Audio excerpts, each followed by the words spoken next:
குழந்தையே, நித்தமும் ஏதாவது ஒரு ரூபத்தில் உன் நிம்மதியை சிதைக்க நிகழ்வுகள் எல்லாம் வடிவம் கொண்டதாய் வருகிறதா? திக்கு தெரியாத அகண்ட இருள் சூழ்ந்த காட்டில் நின்றால் கூட பரவாயில்லை. ஆனால் என் நிலைமை, கடலில் திக்கு தெரியாமல் நிற்கின்றேன். இறங்கினால் தண்ணீரில் தத்தளிக்க வேண்டும். படகில் நின்றால் அடிக்கும் காற்று நிலை தடுமாற செய்கிறது என்ற வேதனைகள் எல்லாம் உணர்கிறாயா? வாழ்வில் சிலர் தன் கர்மத்தின் கடன் பாக்கியை வைத்துக்கொண்டே மறுபிறவி எடுத்து செல்வார்கள். ஆனால் உனக்கு நான் இந்த பிறவியில் எல்லா கடனை அடைத்துவிட்டு என் ரூபத்தில் உன்னை பொறுத்த இத்தனை செய்கிறேன்.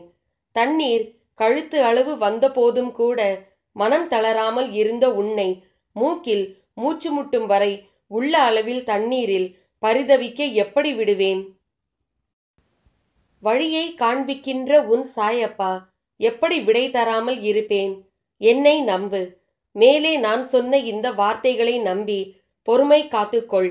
எவ்வளவு பொறுமையாய் இருக்க முடியும்? போர்க்களத்தில் உள்ள கடைசி யுத்தத்தில் நிற்கிறேன்.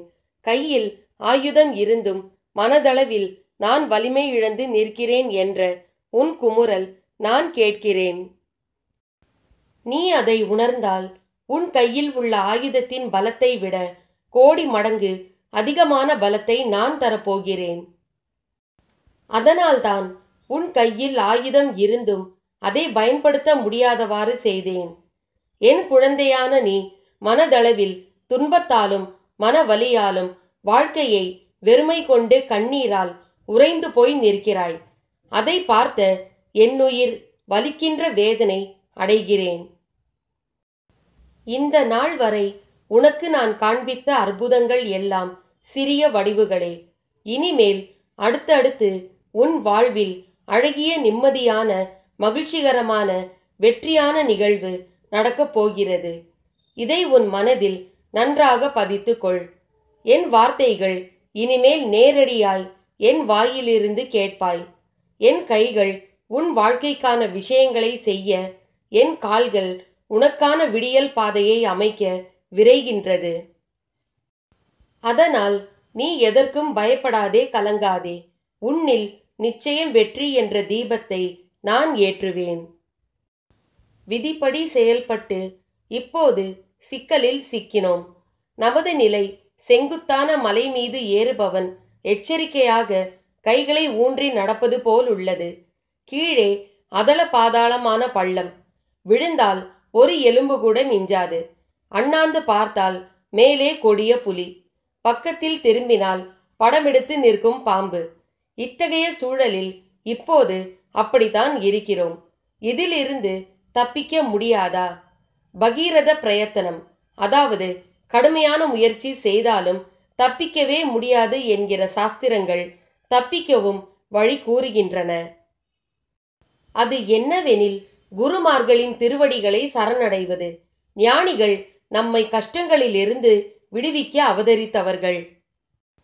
பல ஜென்மங்களாக நம்மை தொடர்ந்து வரும் அவர்கள் சாட்சாத் இறைவன் ரூபிகள். குருமார்கள் நம் பூர்வ ஜென்மங்கள் தொடர்பான அனைத்து விஷயங்களும் தெரியும். இதனால் நம்மீது கருணையுடன் இருப்பார்கள். இவர்களை சரணடைந்தால் அவர்கள் நம்மை காக்க முன் வருவார்கள். நாம் தப்பித்து கொள்ளலாம்.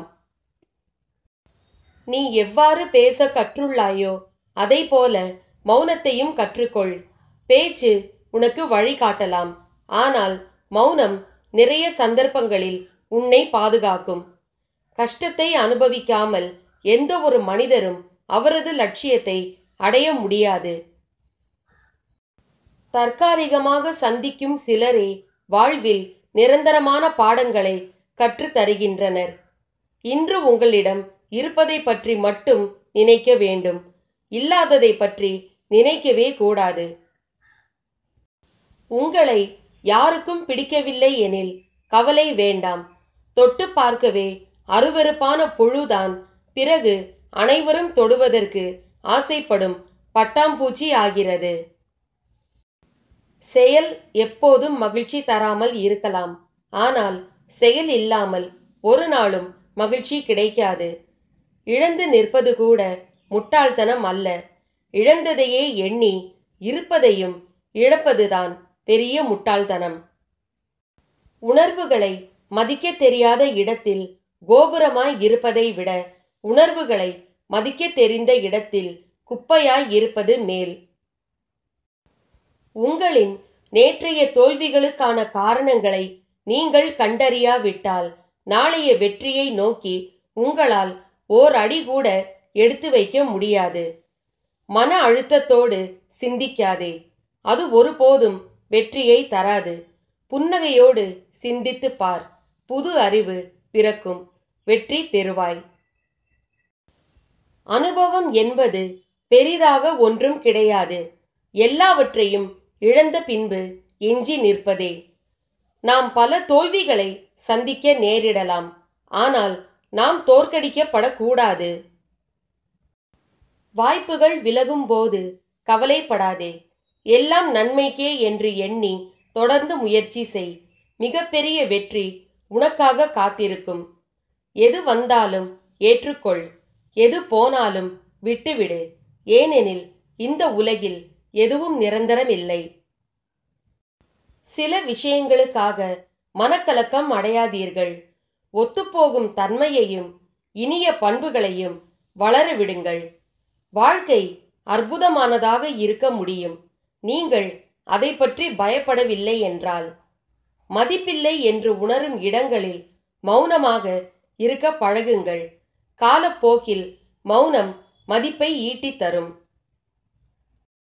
தாழ்ந்த விஷயங்களில் சிந்தனையை பறிகொடுக்காமல் இருப்பவன் பணம் இல்லாமலே பணக்காரனாய் இருக்கலாம்.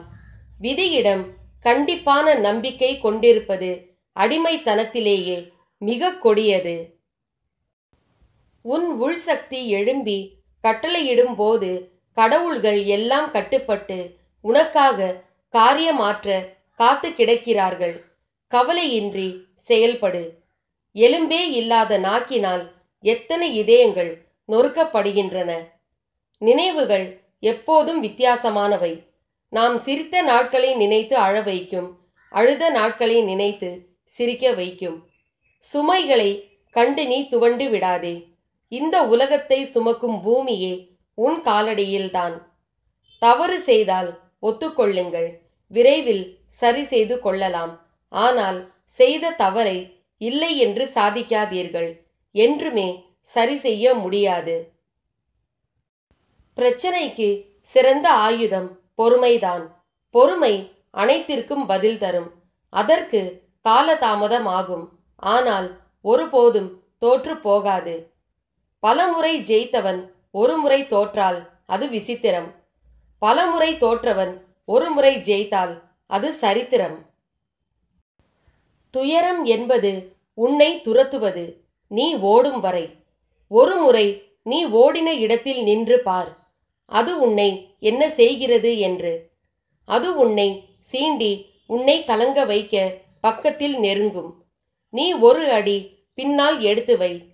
என்ன அப்பா, பின்னே செல்ல சொல்கிறீர்களே என்கிறாயா? நான் சொல்வதை கூர்மையாய் கேள். பின்னே அடியெடுத்து வைக்கும் உன் மனதில் நம்பிக்கை, பொறுமை, விடாமுயற்சியோடும் தன்னம்பிக்கையோடும் போராடும் தைரியமும் வேண்டும் என்று முனைப்போடு முன்னே செல். உன் இடத்தை பலமாக்க ஒரு அடி பின்னே வைத்து உன் புத்தியும் மனதையும் நேர்முகப்படுத்தி ஒளியை அதன் முன்னே விழித்து காட்டும்.